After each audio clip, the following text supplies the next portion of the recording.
Cheikh Tidiane Dièye adduna bi dëkk yi nga xam ni yépp ñoo développé partout dans le monde di ko xëccoo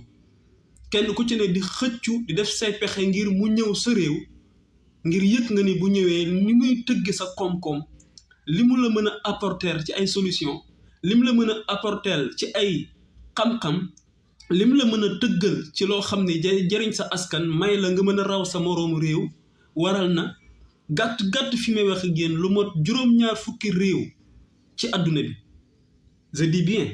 70 pays dans le monde 70 pays fexe nañu ba kenn ku ci ne jot nga ci jëmmi Cheikh Tidiane Dièye macha allah rabbi ngir bëgg mu ñëw tëggal la luy développer sa réew. boobu fekk na mu doon ñun suñu doomu réew Sénégal te mënuñu ko jariñoo ngir ñi ñu yor dañoo bëggul kuy jariñ askan te bëgg kuy nax askan ba benn groupe boobu dëkkee di dunde askan.